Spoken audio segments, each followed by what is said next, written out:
So, guys, thanks very much for being here. It's great to see you. It's great to be able to chat to fellow Porsche friends, especially during these strange times. I thought it'd be a good idea to get everyone together and just chat about cars and share some experiences, and hopefully we can learn from each other. And hopefully anyone who's new to Porsche and fancies a Porsche for their first car can benefit from our knowledge.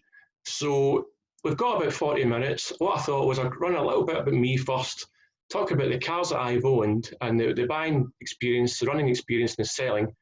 Anything that I've learned, I'll share that. And at that point, I could take some questions, if you like, on any of the cars that I've had so far. And then we can talk about anything else, that comes up. And after that, we can have a general Q&A, if you like, and discuss anything to do with Porsche and see how that goes. Does that sound okay? Yeah. Sounds good. Great stuff.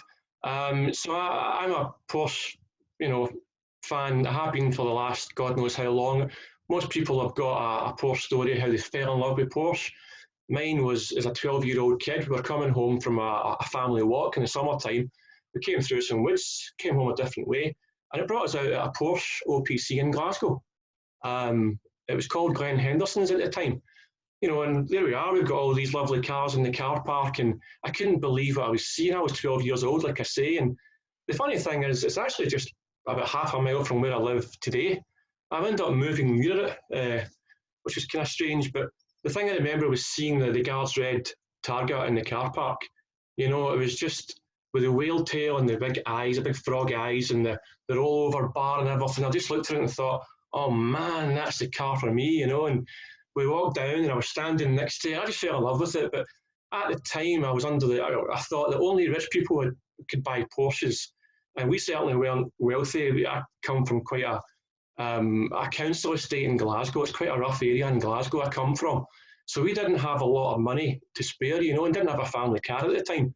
So the thought of having a Porsche was like, oh, wow, it was like leagues out of your imagination. But that planted the seed. And I dreamt about it, thought about it. Drew pictures, paintings, models, you name it, and think films like No Man's Land at the time with Charlie Sheen, that came out around about the same time, and I just became obsessed, and I've been obsessed ever since. So fast forward to my early 30s, I had saved up enough money to think about buying my first Porsche. So did my usual research, and if anyone's looking to buy any Porsche, be it the first time or whatever, highly recommend you do as much research as you possibly can. Look into the car, what's good and bad. You can find out through Facebook groups or car clubs or forums online or whatever, fellow enthusiasts. Ask as many questions as you can, do as much investigating as you can, and then go and buy the thing. Guys, life's pretty short, and I think you've got to follow your dreams.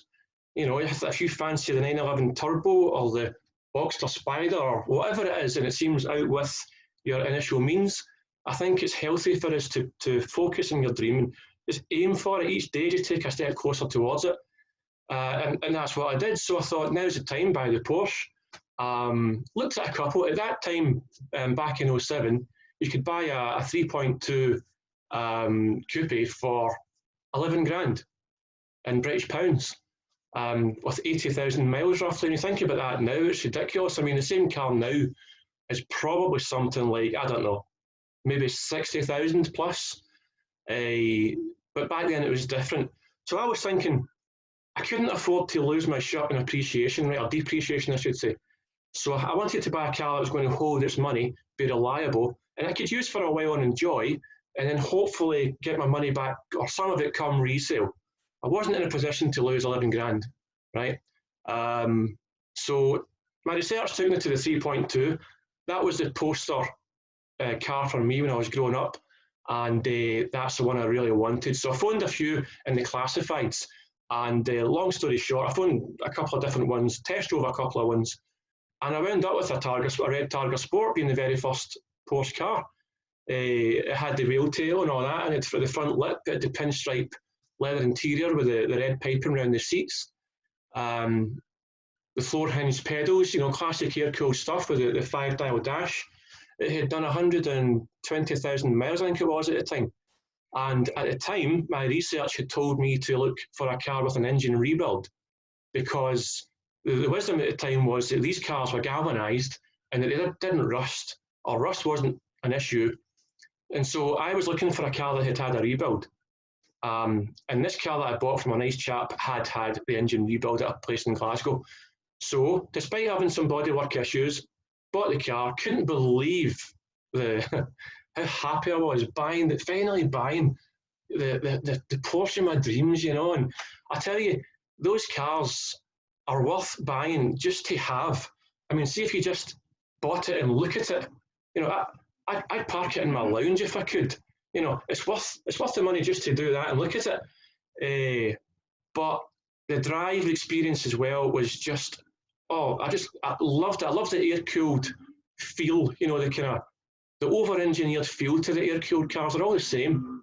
And they've got that kind of feeling of unburstability, you know, and power in reserve. And there's just something magical for me about the air-cooled cars. They've got character and soul that's kind of devoid from some of the newer stuff, I think. But the Targa was a fantastic experience. And of course, they've got that lovely raucous sound off the engine with no water jacket to insulate it. You know, the sound, it's just a lovely sporty motorsport sound. Loved it. Had it for 3 years. Nothing major went wrong. I mean, the biggest problem that I had with that car was the bodywork issues. So the online reports about rust not being a problem, BS. If you're ever going to buy an air-cooled car, and I highly recommend that you do at some point, whatever you do, check the car thoroughly for rust. Rust is these cars' killers. The monocoque chassis rots from the inside out, and what you see on the outside is the tip of the iceberg. That's not to discourage you, because there's loads of available panels available for these cars, and any rust that you do find is treatable. But be careful, especially the 3.2s. I would check around about the lights, the B-pillars, the kidney bowl areas next to the door, sometimes around about the rear lights, obviously under the car as well. And these cars didn't have arch liners. You know, it sounds crazy, but it didn't. So if any rust does get in under the arches, it tends to you know, it's a trap under there, and again, it's a thing for rot. So again, if you're thinking about that, I would highly recommend it. Just check for rust. So the car cost me £11,000. The bodywork repairs cost me a couple of grand over 3 years. And other than that, the things that went wrong was the steering rack was leaking, and it failed its MOT on the steering rack. So I paid £1,000 for a reconditioned steering rack. And that was it. You know, the car was just, I used to open the garage door in the morning and see the big wide rear end and kind of go, oh, wow, you know. So after 3 years, I thought that was good, but I fancied something else, just to try something else. And I quite liked the Boxsters, but at the time, the 986 Boxster with the fried egg headlights, at the time, didn't really do it for me. I didn't love the look of it enough to want to pursue it. Now, it's different nowadays. I really appreciate the fried egg headlights. I think they're quite nice. At the time, it was different. So I thought, fancy a Boxster. The 987 looked beautiful with the bigger side vents and the larger wheels, nicer interior, and I just thought it looked a lot nicer. It gave me that wow factor from the off and that initial attraction. So I was lucky enough to meet a chap who had a Boxster who kindly let me drive his car. Typical Porsche guy, lovely guy, enthusiastic, keen to chat about his car, and he offered it to me for a drive. You know, so went for a drive. I couldn't believe how fast the Boxster felt. If you've never driven a Boxster, to anyone who's got a 911 or anything, if you've never driven a Boxster, you've got to try it. I mean, seriously, all this stuff about the poor man's Porsche and all that, that's utter BS. The Boxster is a fantastic car. It's fast, it's nimble, the steering is pinpoint, it's perfectly balanced with the mid-engine configuration. It's not blisteringly quick, but its masterstroke is on the twisties. You take a Boxster out on a nice day and take the roof down, and I tell you, on the right road, it's hard to beat. I can't think of much that can beat a Boxster. And when you think you can buy one of these cars for the price of a 2-week holiday abroad, you know, 3 grand, 4 grand, buys your 986. I mean, seriously, that buys you into the world of Porsche, and then you can climb up from there. Highly recommend any Boxster. So fancied a 987S. Waited until the winter time before I bought one, because there's always a bit of a bargain in winter time with sports cars, as you know. So I waited until January. It was only a couple of months after I'd sold the car, and as usual, full looking at the all the kind of hobby websites, looking at Auto Trader, looking at Gumtree, Piston Heads, 911 UK, Renlist, reading up everything that I possibly could about these cars, just being a big sponge. And I felt comfortable enough to buy one. So one turned up in January, a nice black one, and the guy was in a hurry to sell it. The guy was based in Lincoln, England, quite far from me. So that was that. I had a list of questions which I asked him, ticked all the boxes, and I made him an offer over the phone, subject to inspection. Now, there's a place near him, a Porsche specialist, which I agreed to take the car to so that they could do the PPI inspection. Anyone who's buying a Porsche, do a PPI inspection. If you don't know what to look for yourself, it's money well spent. Or even if you're in the UK, you can even have a pre-MOT done, and that shows up quite a lot of stuff. Or you can even ask the AA or the RAC to come out and inspect the car for you for 40 or 50 quid or whatever it is, and they'll do quite a good job of noticing things. I mean, it's just a car at the end of the day, and any kind of specialist issues to look for with any of these cars, you really should do your homework up front to find out what to look for. So anyway, we went down to Lincoln. I had money in my pocket, took the car to the independent specialist. It passed. I did have the car on the ramps, and I spotted some weeping from the rear main seal area at the back. The rear main seal is it's probably the most common oil leak in these cars. It's not a serious thing. It's just a wee O-ring, and as long as it's only weeping and not, leaking, it's not a problem. Just wait until it's due a clutch and you can replace it. But the IMS bearing, the intermediate shaft bearing, is located quite near it. So you've got to be careful that the leak isn't coming from the IMS area. Anything more than a slight weeping could be the IMS, and if it is, it's got to be inspected, because the IMS could potentially wreck your engine if it's not replaced in time. So I'm branching off a little bit here, but since I mentioned it, the IMS, the intermediate shaft bearing, it's like a little kind of race ball bearing at the end of the camshaft. Now, Porsche have been using this throughout the air-cooled cars as well. They had intermediate shaft bearings as well, but the air-cooled cars, they had a plain bearing, they call it, and it was well lubricated, so it was a reliable. It would never break. It was quite reliable. But when Porsche went to water-cooled engines, they found it hard to try and lubricate the intermediate shaft bearing. So they made that a kind of wee race, independently lubricated race bearing, and it failed a few times. Failure rate's about 10%, but if you're left with a failure, it wrecks the engine. It's replacement engine time. So I would say to anyone looking to buy a car that has a potentially faulty IMS bearing, to get it inspected. Porsche changed the IMS 3 times. They started off with a double row bearing, which was quite reliable. And then they changed from that sometime later to a single row bearing, which wasn't reliable. And that's where the most failures occur. And then sometime about 2004, 2005, they changed again to a beefier single row bearing. This is a sealed unit, and that's probably the most reliable of the 3 bearings. After that, the engines went to direct fuel injection and took away the IMS bearing altogether. So any car after 08, 09 has a direct fuel engine, and that's a kind of more reliable unit. So my car, the 05 Boxer, I figured probably had the beefier single row, the last of the bearings. And so I took a chance, I took a punt, and it was fine. It was absolutely fine. The Boxer was fantastic. Fantastic. I loved it. So many happy memories from the Boxer. And if you're out driving in the countryside with the roof down, oh man, it was through the Scottish countryside where I go past Loch Lomond up towards Glencoe. It's one of my favourite regular runs. And driving through the valley with the roof down and the sun setting, it was like being in some kind of movie or something like that, like some kind of fantasy. It was crazy. Highly, highly enjoyable. And the Boxer, it's a wee bit expensive to tax that Boxer for road tax. It's about 480 quid for 12 months road tax, which is a wee bit strange. But anyway, no serious issues. The water pump went on the Boxer S, dead common on all Boxers. £500 to replace an independent garage. And I would recommend any Porsche owners to have their car serviced at an independent garage that they trust. They often do a better job than the OPC can, because they've got more specialist knowledge and they do these things day in, day out. So the water pump went, the front spring, suspension spring went, which is another fairly common thing on Boxsters. And you can only buy them in pairs from Porsche. And when you look at it up close, it's a strange thing that the spring hasn't been cut. It's been cut without being tapered when they cut the spring.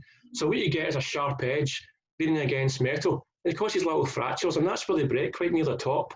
Quite poor, actually, because when you look at something like a Toyota Yaris, for example, those springs have been tapered at the top, so they sit flush, and those springs don't break. But so the springs went, the water pump went.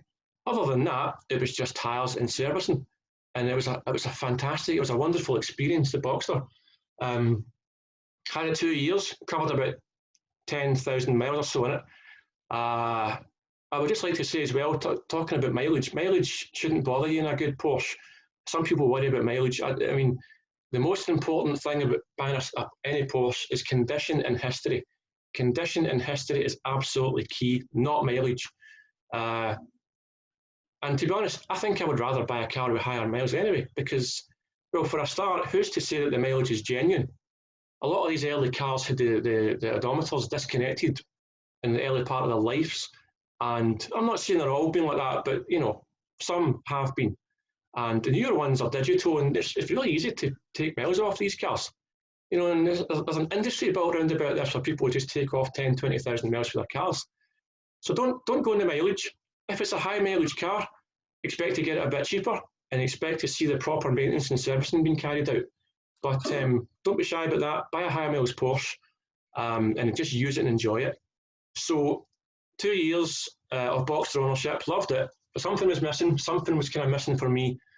And I realised that I wanted to go back to the air-cooled experience. I missed the feel, the smell, the sense of occasion, the event, you know, the sound, the whole ownership experience. I'd missed it. And I thought, well, now's the time to try what could be the best of all of them, the Type 993. It was the last of the air-cooled 911s, and I thought it looked beautiful, and I thought that's the one I really fancy next. So I saved up some money. I sold the Boxster for what I paid for it. So now I'm thinking to myself, not only is Porsche ownership affordable, but I'm getting my money back for the cars that I've bought, right? So in essence, it's kind of practically free ownership, you know. And no, you can't say that about a lot of cars. I mean, I've got an old Golf that I use, and you know that's an old car, but it's depreciated to a point it's not really worth very much. But I was surprised at Porsches. You buy the right Porsche at the right price, use it for a couple of years, pay some running costs, which you do in any car, get your money back on resale. Who wouldn't want to do that? I mean, why wouldn't you? So I thought, okay, I had some confidence now. Looked for the 993. A guy turned up in West Sussex, down south. I phoned the guy on the Friday afternoon, went through my questions, went down the next morning, bought the car and drove it straight home without stopping apart from to put petrol on it. And that was it. Bought the car, that was 8 years ago. Still got the car today. I can't see me parting with it. There's nothing else I would want to buy that I would prefer. And again, the air-cooled 993, the last air-cooled, it's a fantastic experience. A lot less potential rust issues than previous cars. It's also got a slightly stronger engine. Rebuilds are a bit less common on 993s. And again, I would highly, highly recommend, if you've not tried one, to think about one. These days, these cars are maybe cost about £40,000. It's quite a lot of money for a car, but then you're not really spending it if you get your money back, are you? Well, that's how I kind of justify it to myself anyway with man maths, you know. So I've had a great experience. I've had no real problems with this car. But most air-cooled most Porsches actually that I came across smoke a little on startup. It's a common thing with the flat six engine. They sweat a little as well, and sometimes oil can sit in the cylinders a little bit. And if it burns off within a couple of minutes, it's not a problem. Don't worry about it. If it continues after that, it could be something like an air oil separator, or it could be something more serious, you know, like valve guides or something like that. But excessive smoking can be a problem. But do you guys have any questions of any of the cars that I've mentioned so far? Is there anything you would like to know in specific or anything at all? So in the early 911s, why didn't nobody ever come up with wheel liners? That's a real strange one, because it is so open. Yeah. And You're right. It's a very strange one. But they had a kind of a thick coating on them to protect them. But for some reason, the G series they didn't do it, and I was really surprised by that. Yeah. But the 964 that came after it does have them, and I think Porsche are quite good at gently evolving their cars, and I think they hardly changed the 911 throughout its whole history. I think when it came to the 993, I pictured a group of guys sitting trying to work out what they could do next. And if you look at the 993, it's got covers over everything and over the rear subframe and everything. It's all got little plastic covers. So they've really thought about it. And come that stage in development, they started doing it a lot better. And the rear subframe of the 993 is quite a thing. And obviously that dialed out the progressive oversteer, the snap oversteer that old 911s had. You know, if you were driving around a corner too quick, and you took your foot off the accelerator, then the pendulum effect would make the front swap ends with the back, you know, and a lot of people were caught out like that. And just slight tangent, but one way to combat that, to get around it, is to do your braking on the straights. So, you know, slow into the corner, brake, which loads up the front end, which makes it a bit easier to steer, or you can trail brake on the way in. You know, once you get round, once you hit the apex, floor it, and the superior traction of the rear engine bias can slingshot you at the bend. And it's a wee technique, you know, that you can learn. And once you get a grip of it and you learn how to do it, it's quite an addictive little experience. But I think Porsche were gently evolving things all the way through, you know. But by the way, these opinions are purely my own experience, and other people may have different experiences. But if I was looking for a Porsche right now as a first purchase, depends on budget. I'd ask myself, what do I want the car for? Is it a weekend thing? Is it a hobby car? Is it a race? Is it a weekend race car, or whatever it is? You know, there's so many things a Porsche can be. I'd work that out first. I think about my budget, and all things being equal, if I had £5,000 to spend, I would buy a Boxer 986. Anyone would do. I'd buy a manual, and let's say you get £10,000, I would buy a Boxster 987. And once you get to £10,000, you're looking at maybe a higher miles Porsche 996. If you want a 911, if it's got to be a 911, I would highly recommend you buy a 996. Those cars are probably the most or the least loved 911s in history, probably due to their kind of distinctive styling with the fried egg headlights and the water-cooled engine. A lot of people couldn't get with that. But they're starting to mature nicely, and they're an absolute bargain. You can buy a lovely Porsche 911, 996 for £10,000 or under. And, you know, it's a lot of car for the money. If I had 15, then I would go for I'd possibly go for a 996 C4S, like in a higher miles one. Again, manual. That's probably a little cheap for that kind of car, but I have seen them with higher miles for that kind of price. Once you go into about 20, I think I'd be looking at maybe a 911 type 997 Gen 1. Now, these cars are fantastic 911s. Again, it's the water-cooled. Potential IMS issues, potential bore scoring issues with these cars. So if you ever buy a 997 Type 1, or if you ever buy a Boxster S with the 3.4 engine, or a Cayman with the 3.4 engine, you've got to look out for bore scoring. That's quite a serious issue with these higher capacity engines. So is that down to lack of maintenance, or? No, not at all. These things can happen through highly maintained garage queens, you know, or track slags that have been raced to death. It doesn't seem to matter. I think it's just a luck of the draw with these things, and it happens because of the materials that Porsche decided to use and the linings of their cylinders. They used alusil in the cylinder linings. The previous cylinder linings in the air-cooled cars would use Nikasil, which is a harder wearing thing, but they stopped doing that when they went to water-cooled engines, and they kept the Nikasil plating in the cylinders for the GT cars and the turbo cars and the kind of more expensive cars, but the kind of more basic cars, I feel like, they changed the cylinder linings to alusil. And that, coupled with the material used in the bores, made it that scoring can occur. And once it does, you're looking at having to replace these things, and it could be an engine rebuild. You can replace the cylinder individually or as one unit, but that's quite a big issue to look out for with these cars. The DFI engine cars after 07, 08, 09, bore scoring is much less prevalent, but it still happens.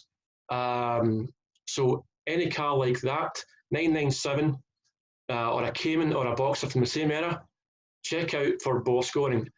Telltale signs: soot on the tailpipes, heavy oil consumption, a fault on the dash, and sometimes it can give off a tappity sound, which can be a telltale sign. But often these cars don't have any telltale signs, and a car can run for a long, long time it's affected. So just be extra careful. If you're going to buy a 997 Type 1, have it bore scoped. It's money well spent, and it can save you a lot of heartache. So that's what I would, if I 15, 20 grand, that's what I would buy. 25 upwards, I would probably start looking at, again, we're still on 911s here, but 997 Gen 2 from 08, 09 onwards is probably a safer bet. And these cars are made in rarer numbers as well because of the recession at the time, so it's probably a kind of future classic to watch. DFI engine, slight potential bore scoring, but nothing like it used to be. Good car all round, and I would highly recommend that as well. So what I would say, I see time's pressing on a little bit. What I would say is, guys, if you're looking to purchase any Porsche, like I said at the start, do your homework, go online, search thoroughly, do all your I'll mention this to you. You probably know already, but I spent some time writing this. You can see it, this little book, Porsche 911, the practically free supercar, for myself, Robert McGowan. It's available on Amazon. You've already got it. I've had a lot of good reviews. I had a guy on this morning, and I've had a lot of messages from people all over the world saying that it's helped them to buy their Porsche. So I thought I'd put it out there, and hopefully it can help some more people. And also, we're in the, I've started a Facebook group, Practically Free Porsche. You're more than welcome to come and join and ask questions and get some discussion going with the guys. There's like a good bunch of guys there, and we love sharing photos and stuff and experiences. I've been asked if I'd be interested in doing some kind of one-on-one consultation for buying Porsches, and it's something I would probably do if people were interested in that as well. So is there anything else you would like to know about anything that I've said, or anything at all to do with any kind of cars? So this is my first time I'm looking for a Porsche, and I own a '69 Jaguar E-Type, so I know old cars. I don't want to go that old. Yeah. A friend of mine I was talking to said, you got to get that true Porsche experience. The same thing he was talking about. And he said, in order to do that, you got to look for a 964 or a 993. And so with using your book and several others, I started researching, and the pricing on those are a lot more than what you are saying in the US here. They're a lot higher. So I started looking at the 996, and I just test drove my first one last Sunday. It was a local guy. He's got 85,000 miles on it. But my concern is, like you said, condition and history. Condition was okay, but there was no history. He couldn't give me anything as far as history, so it kind of turned me off to that. So I am looking also at Boxsters and Caymans. They seem, from what I read, you do get that true Porsche experience in the car, and they're much more affordable here. So I guess my question is, if I go towards a Boxster, do I need to go for an S? Is that a better experience, or? Not necessarily. With the 986, the very first Boxster, the S has slightly better spec. It looks a little bit nicer, a bit more power. But the 2.7, the one below that, is a sweet spot. Because you get three types, you get 2.5, you get 2.7 and the 3.2. The 2.7 is it's a sweet spot because it's a bit cheaper, and the performance is very similar to an S. The first Boxster I drove was a 2.7, and I was surprised at how fast it was and how lovely it felt. And the good thing about the slightly lower capacity 2.7 is you get a better chance to reach the higher end of the revs that you wouldn't normally do in a Boxster S. So you get to hear that lovely flat six sing quite a lot more than what you would normally do. If you have a chance between a good Boxster 2.7 or the 3.2S, you won't. Either one's great. Either one's fantastic. Okay. And it's the same with the next one, the 987. Any one is a fast enough in real terms. Okay. I did also see the 2.5. One of our neighbors had one for sale. And I read some negatives on that as far as just power wise, so I stay away from that. Yeah, it's the 2.5. It does feel slightly underpowered. The Boxster chassis is so accomplished and it's so capable that it was kind of looking for more power. Now, more power isn't always better. Faster doesn't always equal better. But the Boxster, whether it's a 2.5, one of the first 986s, or whether it's a 718, whether it's one of the new ones, the Boxster's party piece is balance and poise and predictability. Anyone from anywhere can step into a Boxster of any kind, and within 2 minutes, 5 minutes, 10 minutes, you'll be driving it like you've been driving it for years. It's so easy to drive quick.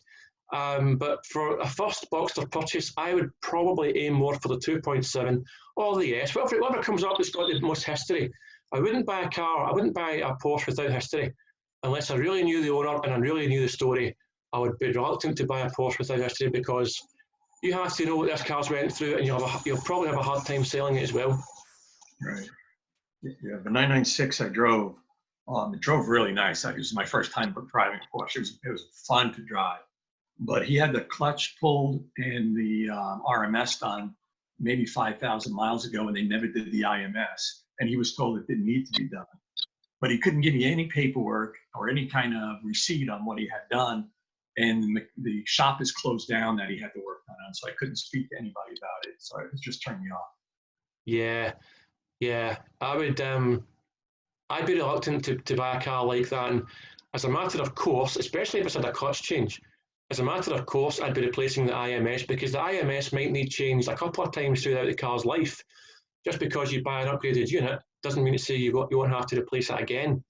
I can take risks in some things in life. When it comes to IMS bearings, I'm not comfortable taking a risk. And I would definitely have one inspected and replaced. Now, even if a car's had a replacement engine, let's say, and you think, oh, it's fine, it's got a replacement engine, doesn't mean to say it's got a decent IMS bearing, because Porsche will have replaced the engine with the IMS that was available at that time, which will still have all the inherent flaws and problems. So what you're looking for is an aftermarket, like a ceramic IMS bearing that's tough and reliable, and it's going to last a duration. It's not going to let go on you. I'd be looking for that if I were you, Bobs, and especially if you're looking at the 996. I wouldn't take a chance. And like I keep saying, condition and history is the key as a mantra, more than miles. But if you're looking for a first Porsche, Bob, I would highly recommend any Boxster. Well, I say that the 2.5 is a little bit slow, right? I would go to 2.7 upward, and make sure it's been properly maintained. Put aside some money for a potential water pump to go, and then just drive and enjoy it. Life's short. You've got to follow your dreams. You've got to buy the Porsche you really want, and then you just don't worry about the mileage. If you buy a low mileage car, you'll be worrying about driving it. It takes away a lot of the pleasure from the ownership experience. You buy a higher mileage car, drive it every chance you get, not care about the miles. That's where the value is in Porsche ownership. It's not in storing it, really. It's not for investing. It's for Porsches are meant to be driven, and you'll have a great time in a Boxster. And I like the newer, I like the 987 that has the glass rear screen, as well. Saying that the kind of the last of the 986s had the glass rear screen as well, and that's a nice feature, because the plastic one can go a bit opaque. You've got to sometimes get out and fold it in place before you put the roof down. It can be a nuisance. So go for a glass rear screen, and like I say, just follow your heart, follow your dream, and go for the one that you really want. One more question, and I'll let Douglas jump in. But so I was impressed. I'm 6'4" and mostly legs, so I was impressed when I got in the 996 how much room I had. There was plenty of room for me to drive. Is the Boxster the same way? Yes, it is. The Boxster's quite big inside for a two-seater. It has loads of headroom, and the windscreen feels quite far away from your face. Guys, I'll just say, if we're near the time, and if we're cut off for whatever reason, and if anyone doesn't get a chance to ask any questions, we can do this again some other time. I'd love to do it again with you guys, or come on to the Facebook group, Practically Free Porsche, and we can discuss it there. But yes, the Boxsters are big inside, and you shouldn't have a problem with that. Okay, thank you. Peter, do you have anything you'd like to add, or do you have any questions? Right. Looks like he's muted. As you muted. Can you hear us? Yeah, we're all getting used to the Zoom experience. So, like I was saying, I'm quite fortunate to live where I live, and the reason I actually moved here was so that I'm close to the places that I drive at the weekends, and within 20 minutes from driving from my house, I can be near Loch Lomond in the national park. And if you've not driven down near the west side of Loch Lomond, it's a magical experience, and it's just it's like therapy for me. And I can go down there, and for 10, 15, 20 minutes, that's all I need to get a little hit of Porsche experience. Don't have to drive quick. I can be driving slow, and down to Tarbet or beyond, and back up again. And I'm revived, I'm happy, and I'm excited, and it never gets old. It's always an event. It's always a pleasure. And I'm so happy, and I'm so grateful that I have I bought a Porsche in the first place, and I was able to get over my fears and to just believe that I can do it. And it's changed my life. Porsche ownership has changed my life for the better. I'm so happy that I took the plunge. So buy the Boxster, Bob. I hope you buy this Boxster.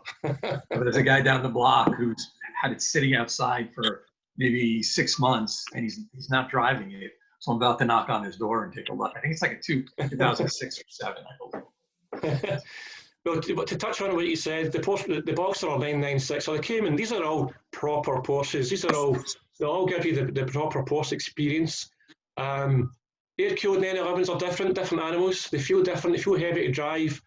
They've got more character. They've got more substance to them.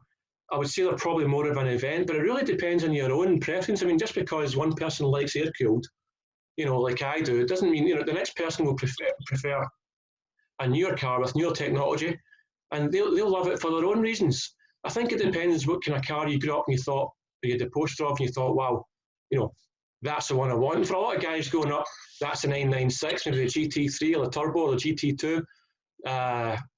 Like so for me, a guy in his mid-40s now, it was the 911 turbos from the 930 Turbo or the Targa, like I was saying, the 3.2 Targa. I still love these cars. In fact, the new Targa, I love that as well, with the kind of the roof that comes apart, and it's got the kind of roll bar look again. It's just a beautiful, beautiful design. And when you're driving these cars, you feel special. You just magic about it, and you just get this kind of feeling of feeling special. And I'm so happy, like I say, that I'm fortunate enough to be in a position to be able to buy and run these cars, and the fact that you can do it quite cheaply is the icing on the cake. Right, that's great. Thank you. Thank you. Douglas, can you hear us? I see we have Eric as well. Still here. Yes. It's quite funny. What you talk about Caymans, because a lot of people don't rate them at all, which is quite strange, because I actually think they look actually pretty nice. So. Yeah. I like the Caymans. I mean, it can be loosely described as a Boxer with a hardtop. Yeah. That's kind of what it is. It's a bit stiffer than the Boxer. The noise is a bit different from inside the cabin. But I think the Cayman is a beautiful looking thing with its lovely rear hunches. If you look at it, it's kind of a little bit reminiscent of the Spiders of the 50s, with the kind of the side profile. And I I really like the Cayman, and I think if it was a choice between like a Rope 8 911 or a newer Cayman, I'd take the Cayman. You know, again, it's perfectly balanced. It's got the mid-engine configuration, so the engine sits behind you, but in front of the rear axle, and it gets very predictable handling traits, and it's very, very hard to unsettle these cars. And when you do, it's the whole car seems to move in a way it doesn't really fuss. You know, it's quite easy to control. If you go around a bend, you can take corners in a Cayman or a Boxster much faster than you can in a 911 at the start. You somehow get a feeling of an old 911 that it's secretly plotting to kill you half the time. Whereas a Boxster or a Cayman, you just jump in and you're off and you're driving as fast as you like without a problem. Some people find it a little bit, you know, it's not as exciting for them as they'd like it to be. But let's be honest, guys, I mean, sometimes you're not looking for rawness or you're not looking for an experience. You're looking just to get somewhere fairly quickly and enjoy a drive. And a Cayman or a Boxster will deliver that in spades. Absolutely no problem. I mean, the old 911s, the older cars, 30 miles an hour feels like 30 miles an hour when you're driving, you know. They've still got that seat of the pants feel. Boxers and Caymans, you've got to go a little bit faster to get that sensation. But there's no harm in that, you know. It's very much a real Porsche, and I would happily have a Cayman as well. Some people have got this kind of thing, they just want an N11, you know, it's got a little bit of mystique and prestige. Porsche has managed to brand it so well that some people aspire to the ultimate dream 911, and that's fine. That's a goal that you should have and you should experience it. But to get there, if you fancy a Cayman or a Boxster or anything else, even the transaxle Porsches, you know, the 924, the 944, the 968, the 928, all of these are great cars. There's not a bad one among them. So you can't go wrong with any Porsche that you buy, and you can pretty much use any one of these cars as a daily driver if you want. Yeah. I personally don't. I like to keep mine for the weekends and keep it for nice days, and I use my old Golf to get to work in or whatever. It keeps me, and it's only because I could use my 993, but I like to keep it special for the weekends. You know, and it's nice to have that contrast. If you're driving a diesel Golf during the week, then you hop into your Porsche at the weekend, you know, just smiling from ear to ear, and you know, it just reminds you how special it is. So I'm thinking we're probably quite near our time, but I can see we're still rolling, so we'll keep going for now, and you know, hopefully we've not been cut off. I see someone. Bob. Hi, I sat in the garden enjoying the sunshine. I see that. It's not often you see this in Edinburgh, is it? But no, but there we go. It's even less often that you see in Glasgow, so it's quite sunny here today as well. I was just going to say to Bob, I echo the comments of Robert there. I've been lucky enough to own quite a few Porsches. I've had a 914, 924, a 2.5 Boxster, a 996, and I currently use a 718 Boxster S as a daily. All right. And I think as far as fun is concerned and being able to absolutely nail the thing every time you drive it, the one that sounded the best and I had a huge amount of fun in was the 2.5 Boxster. Right. I mean, it wasn't fast. It wasn't fast at all, but it would go around corners at any speed you threw it at, and it made an unbelievable tuneful noise when you thrashed it. And because it wasn't that fast, as you say, you were thrashing it a lot. So you got to experience that. It's kind of visceral. Yeah. And it was great fun, but I think it's probably a bit more fragile these days, but mine was a really early one. It was a 1996, 97. So, you know, one of the very first, had the stronger IMS, didn't have any problem with it. I did 30,000 miles in it, drove it everywhere. And that's the thing I've found with every Porsche I've had, just driven it, whatever it is, whenever I fancied it, and they've stood up to everything you can throw at them. They're unbelievable things. Yes, I agree. And Porsches like to be driven regularly. That's why I'm a bit suspicious of low milers. You know, I mean, a low mileage car sat for a while, the seals could dry out, it could have oil leaks. Anyone I've ever spoken to who's had a low mileage garage queen has said there's been issues at some stage, and I think, like you said, Andrew, these cars are meant to be driven, and really good point with the 2.5. You've got to keep it in the higher rev range, and that's when the Boxers or the Caymans or any Porsche, that's when it kind of comes alive, you know. Yeah. And when you hear that sound of the flat six, and there's something about the standard exhaust on the early cars that the sound changes at the higher revs, and it just becomes a real sort of scream, and it's unbelievable. I've got to say that the 718 is a phenomenal car. I do miss the sound, but it's done.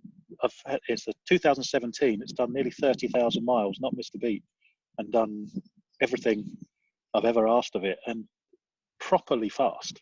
Yeah. You know, it just doesn't have that sound. That's the only thing that's missing. Everything else is there and then some. Yeah, I'm curious about that because it's got the turbo 4-pot. Yeah. What's your take? How would you describe the sound of the car? I would describe it as just different. It's not good. It's not better. It's not worse. It's just different. It can't possibly sound the same as a 6. It's a little bit more of a burble. It is a deeper noise. It's not a howl. And I mean, the S is a 350 horsepower. It screams to like 7,500 revs. It does everything a Porsche does. It just sounds that bit different. And because it's 2017, it doesn't have the issue of the later models with the extra filters and all of that sort of stuff. So it's a bit louder. It pops well. It bangs as you downshift. It does all of those good things. Yeah. It doesn't have it's not as high pitched, basically, you know. Right. And it doesn't sound like a Subaru. It's not quite as burbly as a Subaru. It's not as bad as that. You know, it just has a different noise. But as far as its ability goes, it's head and shoulders above any other one that I've had. Yeah. As far as its speed, drivability, the cornering, the acceleration, people moaned about turbo lag in the base Boxster. This doesn't seem to have any. I mean, if your revs are that low that you've got turbo lag, you're in the wrong gear. Yeah. It's as simple as that. Yeah. You know, and the PDK on it is fantastic. It does everything I could ever ask of it, and relatively practical too. Fantastic. See, the Boxer now, it has more than enough power. If there was ever a criticism in the past, some people thought it was slightly underpowered. I don't think it is. I think it was just the chassis was so accomplished. But now the power is up there, and the torque is you know, it's like you say, it's very, very fast, and it's changed the character of the car. And I've heard people moaning about the sound. I like it. The sound. I mean, people tend to forget Porsche have been doing 4-pots for years. It's not a new thing. But I personally love the car. I think it's a lovely thing, and I would say it must be one of the best ones to date. Yeah, the way it drives, what it does, you know, and the level of enjoyment you get from driving it, it's a properly good car. Extremely comfortable. I'm 6'3", loads of room. 6'3", loads of room, no issues at all, plenty of headroom, and the roof works so well up to 30 miles an hour, up and down, that you get the joy of putting the roof down at all occasions. And if anything goes wrong with the weather, you can get the roof up in like 10 seconds while still doing 30 miles an hour. Yeah. Yeah, and the quality of the specification of the interior, it just seems to have went up a few notches with 718, and it just looks like the high quality product that it is. Yeah, it is. And it's one of those things. I'm just going to check on the wife because she's just about to go onto a Zoom call for some kind of exercise class while I'm chatting. But Excuse me, guys. Oh, she's all set, so that's fine. She's got that working. So, and I was wondering if I can actually swap the camera around. So I'll wander around to the front of the house, and you can see mine on the driveway. Yeah, please. That's the other thing.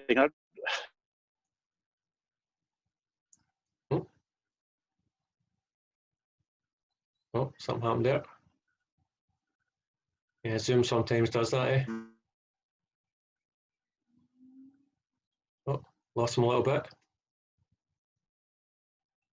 Anyways, it's great that Andrew's joined us and we can get to see a 718 in the flesh. Oh, you're back. Oh, hello. Can you? Hello, Andrew? I can hear you fine. I'm not sure if you can me. Yeah, we can hear you, but we can't see you just now. Right, hang on a second. How about now? Has that come back on? No. No, I can't see. There we go. There we go. That's us now. Here we are. Right. So this is mine. Wow. Beauty. It's beautiful. Real nice. The other nice thing about it is because they are so good quality, I don't really have a garage to put it in, so it lives outside as well, and it still looks fantastic. It looks fantastic, yeah. And I tell you what, the little one in the background, that's good fun too. A 300 horsepower Mini Clubman. I'm sure it is. Hang on one second, I've got to drag the dog in now, who's followed me out as well, so all good fun. Come on, in you come. There you go. I shall turn mine off. Okay. The amazing thing about all boxers is that they're all sort of similar in that they're all fantastic. You know, there isn't a bad one. They all offer the same kind of a similar driving experience. Whether you spend £3,000 to £5,000 on a 986S or 2.7, or whether you spend maybe 25 plus for whatever it is, a GTS or even a Spider. The GTS and Spider are higher spec and they're wonderful things, but you're getting a lot of that DNA, you're getting a lot of that magic in the basic Boxster. They're a fraction of the price. It's that was a good testimonial for the 2.5. Maybe I should go look at that and try. Yeah. It was absolutely. It was nice timing. I totally agree. And again, that's for anyone who wants to bring their Boxster alive. You've got to keep it at a high revs. These things become different animals in the higher revs, and you're able to do that in the lower capacity 2.5 or the 2.7. I think it's probably a sweet spot. You've got a lot less chance of losing your license on the lower capacity cars than you have on the faster ones. Yeah. I mean, I had the 3.2S 987 S, and it was pretty fast. But to be honest, it wasn't very often that I was really ringing out the revs, because you get into license losing territory kind of quick with these cars, and you don't want that. So I always drove kind of carefully and just gave it a bit of acceleration occasionally. But you couldn't often get it into the higher rev band because the car was so powerful. Whereas, like you're saying, lower capacity, you get a chance to do that, and the car sings. So, but one of the early cars I had, which if ever you get a chance to drive one, they're just too rare these days. The 914 that I owned, the 914. Yeah. That was the perfect example of. I think it had 80 horsepower. And dogleg first gear, 5-speed gearbox, left-hand drive, 1971. And I mean, it was far from fast, but it would go around corners unbelievably because, I mean, it was the forerunner to a Boxster, mid-engined, 4-cylinder, just really well balanced and handled amazingly, but it air-cooled. It was basically a flattened Volkswagen, yes, if you think about it. But if you get a chance to drive one at any point in time, they're really, really good fun, and they drive amazingly well considering how simple a car they are. Yes. I think that they're starting to. I think they got better as they got older, those cars. And you see them with the Fuchs alloys, and it's quite a distinctive little thing. I can see the appreciation for them. It's starting to go up in value. Yes. Yeah. And people are starting to appreciate the value in them. Yeah. And there's a guy on the Practically Free Porsche Facebook group who's got a green one, and it's like in a real bright green colour. And this thing looks fabulous. A striking looking thing. They look the same going forwards as they do going backwards. That's right. Yeah, it's hard to tell which side is. Aye. Yeah. It's quite interesting how Porsche. Yeah. It's interesting how Porsche have been kind of inextricably linked through Volkswagen from the early days. And they shared a lot of the parts and components and all the rest of it. And obviously, with the history going back far enough, you know how Porsche got formed alongside Volkswagen way back in the 30s. Quite an interesting wee story. But absolutely. So, Andrew, I'm curious, what would you advise anyone who's buying a first Porsche? What would be your recommendation? Exactly the same as you said. It's kind of everything is irrelevant other than history and condition. Yeah. It's as simple as that. So if you buy a cheap Porsche with no history, you're either going to be very lucky or very poor. Yeah. You know, one or the other. And to be honest, every Porsche I've owned, I've loved. There's no exception to that. And the only regret I've ever had is not buying an air-cooled 911 when they were affordable. Yeah. My first experience of one was an uncle who had a 73 911S 2.4 Targa. All right. So one of the early small bumpered versions before the G series. And he came round to the house, we went out in it, and that was me hooked on Porsches forever from that point forward. The noise, the smell, still remember it as a kid when he brought it round. And I think some people have sort of snobbish views on certain Porsches and say they're not real Porsches, etc. That's a load of rubbish in my eyes. Every one I've had has been a Porsche. They've got a feeling of being special. When you drive them, they put a smile on your face. And it's just about personal choice. And I would say, look at a lot, drive them. You'll know if it doesn't feel right, because a Porsche always feels tight. It doesn't feel like a loose car. It doesn't feel like they've done a lot of miles. If they've been well looked after, they feel well put together. They're screwed together well. They don't rattle and creak. So try them, drive them, and enjoy them.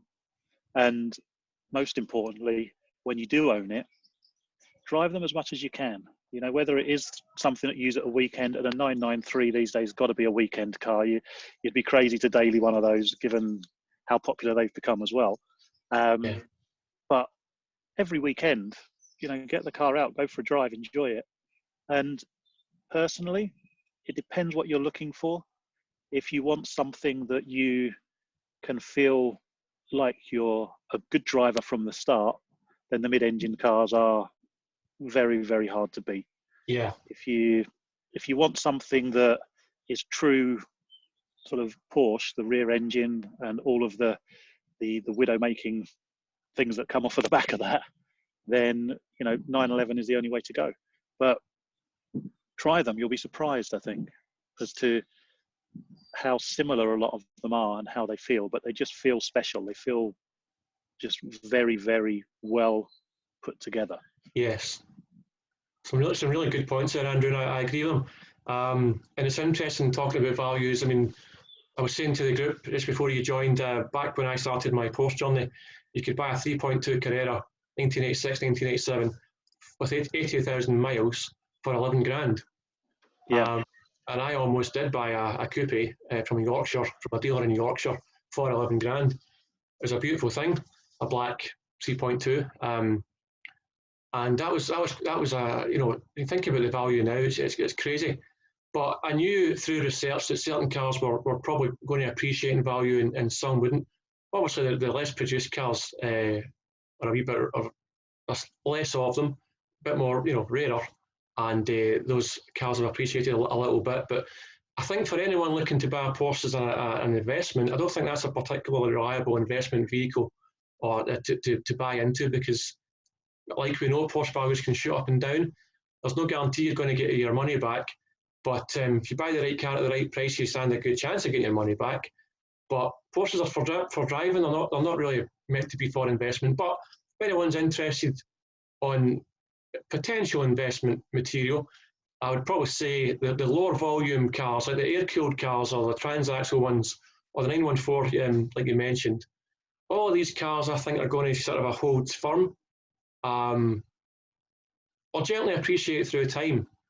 We have saw quite a jump in appreciation with just about most cars, most classic cars, and air-cooled cars in particular, sort of doubled and sometimes tripled in their value over the last few while. I don't really see that happening in the short term, but I do think they'll hold, if not gently appreciate. And obviously the higher end cars like the RSs and the turbos and the special editions, the Type R, all these, the R, sorry, all of these ones I think will have a chance of holding their value that bit better than the other stuff. But again, the absolute bargain for me just now, for anyone wanting an N11, it's got to be the 996. I'd buy an early one, a manual gearbox, and, you know, I would have it checked out, have it thoroughly inspected, haggle hard. I always tell people, when you're buying a car, be polite, be friendly, and be very nice. But I personally do haggle quite a bit. in the nicest possible way, because you never know how this is going to play out for you, you know.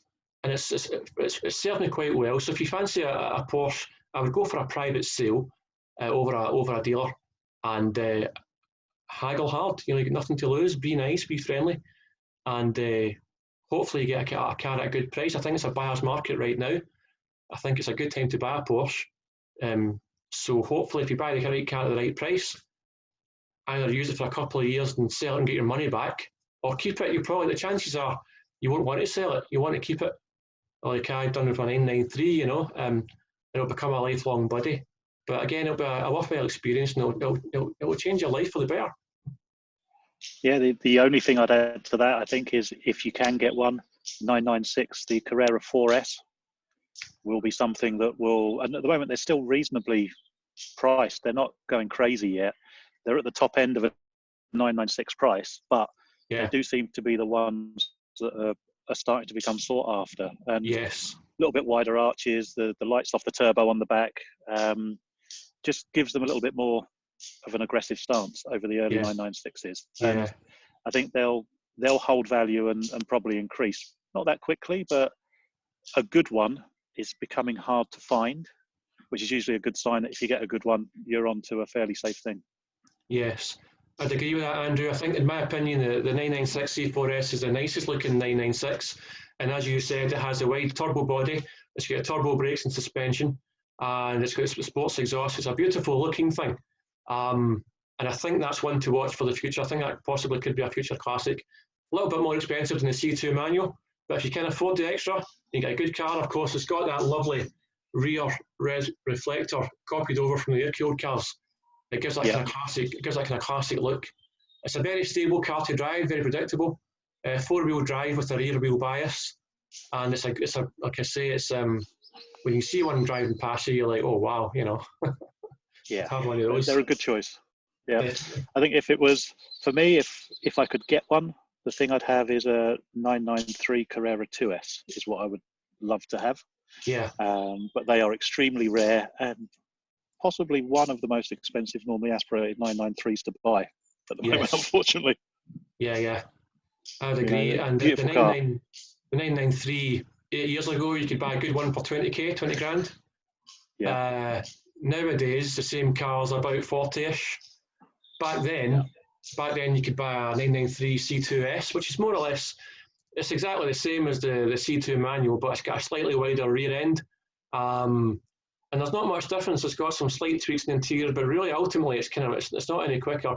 But my God, it's a beautiful looking thing. And the simple tweaks they made a huge difference to how it looks. Absolutely. And when you see a 993 C2S from the back with that big wide rear end, it's such an amazing thing. Those cars were about 30, 35 grand 8 years ago, and I would imagine now they're probably close to double that. And when I was buying mine, I couldn't quite justify almost double the price tag for a bigger butt at the back, you know. Yeah.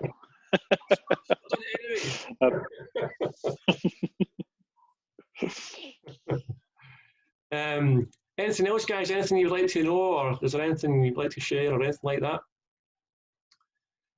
Well, guys, it's been a fabulous experience speaking to you tonight. I'm really happy that you joined us. So, like I say, I've recorded this wee chat, and I'll probably put it on the Facebook group so they can learn from our experience as well. We could maybe look at doing it again sometime. Maybe pick a different topic or dial into a specific topic that you would like to chat about, and we could go in deep about that and do it again. So again, thanks guys. It's been fantastic, and have a good evening, and I'll see you guys soon. Absolutely, and good luck with the search, Bob. See you later. Thank you very much. Cheers, guys. Cheers. Cheers.